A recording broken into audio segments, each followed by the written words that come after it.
Welcome to the second video in our 4-part video series where I'm going to show you how to get into your dream B school, your dream MBA program through the GMAT.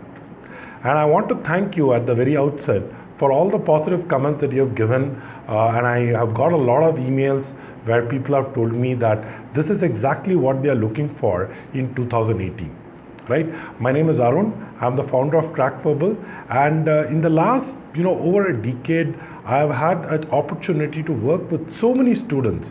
Many of them come from very typical profiles, right? What you would consider, Indian IT male, for example. And what I've really seen is the difference between the people who wait in the sidelines thinking whether I should take this plunge, whether I should take the GMAT, whether I should do an MBA, and there are others who make that happen. There are people who actually take that step towards their career, right? And in this video, I'm going to be showing you how people who have actually had that extra effort of saying, yes, I'm going to do something about my career, okay, how things have changed for them. I'm going to share with you two stories. These are two of my students, Ritvik and Namrata, and their situation was very similar to yours. They were wondering, is an MBA for me? Should I go ahead and take this plunge? And fortunately, they did. And I'm going to show, them. They are going to come in front of you and tell you about their MBA experience. So over to Namrata and Ritvik. Hi, my name is Namrata, and I currently work as a brand manager in one of India's biggest FMCG companies. My entire MBA journey actually started a few years ago. I studied at Saïd Business School at the University of Oxford. This was in the batch of 2012-13, and it's been a fantastic journey since. It's been a place that I wish I could go back to and turn back time and I'll do my MBA all over again from the school. Hi, my name is Ritvik Verma. I'm currently a senior product manager at eBay working in San Jose. Today I thought I'll give you a brief overview of my journey through MBA to where I am today. I started my career with Accenture in 2007, and I was in the IT industry for 5 years. If I had stayed back in my career, I would have been promoted to a team lead and eventually a product manager.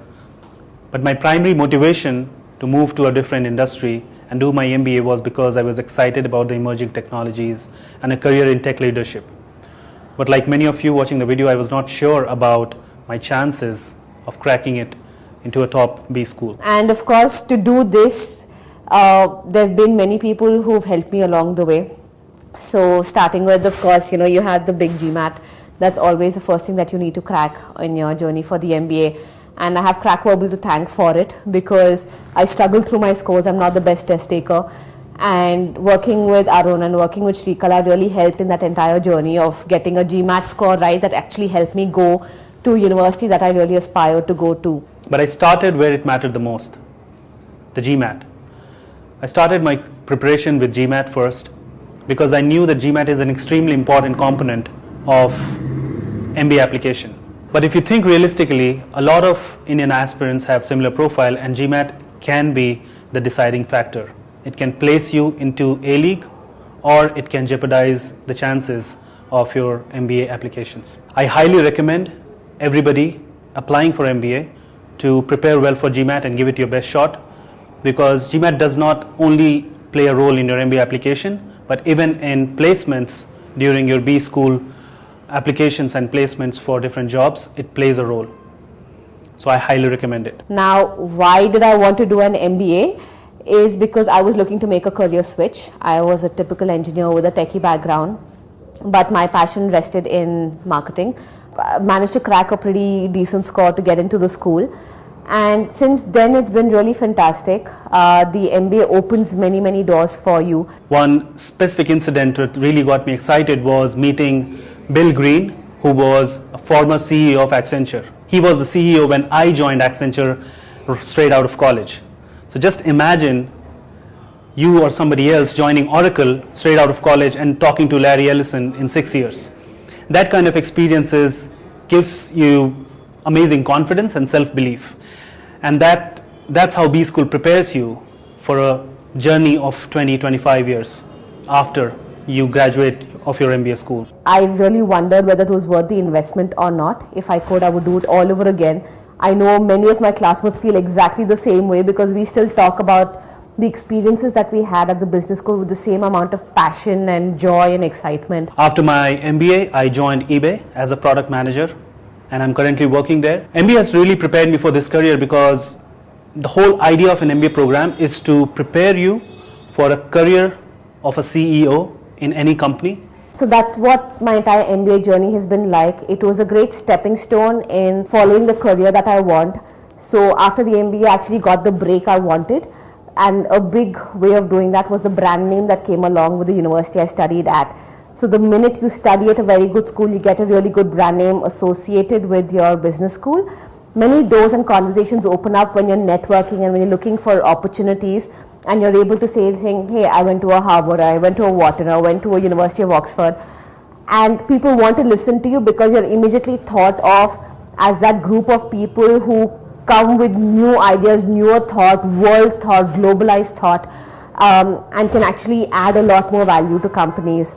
And I experienced that a lot when I came back with many multinationals who are willing to look beyond just Indian MBAs. We're willing to look at international MBAs within the Indian hiring scenario itself. So with an MBA from Carnegie Mellon, I feel it has enabled me to charter the long journey of 20-25 years in tech leadership, and the world is just becoming an exciting place for tech leaders, and I'm really looking forward to the next 2 or 3 decades of technology reshaping the world and my part into it. Thank you. So I wish everyone looking to pursue an MBA the very, very best of luck. I hope you get what you're looking for, and don't strive for anything less than the best. Good luck.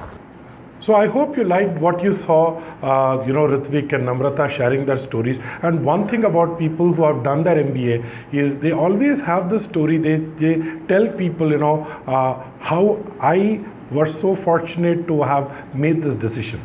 Correct? I've hardly had anyone come back to me and say that I regretted doing an MBA from a top school, because the kind of enrichment that you have to your personality, your profile, and most importantly to your career will come only when you make that decision, right? So I know a lot of you at this point are asking, maybe I can, maybe I cannot. I just have one thing to say: you will never know until you try. The people that you see, all the success stories that you see, they are not success stories because they believed from day one. They also were in your scenario. They were also in your situation. The only difference is they actually went ahead and tried. Right? So I hope you like this video. Please go ahead and let me know what you felt in the comments. And in the next video, I'm actually going to be telling you a 12-month plan of how you can plan from January all the way up till December 2018, how you can plan your schedule to make your MBA dreams a reality. See you in the next video.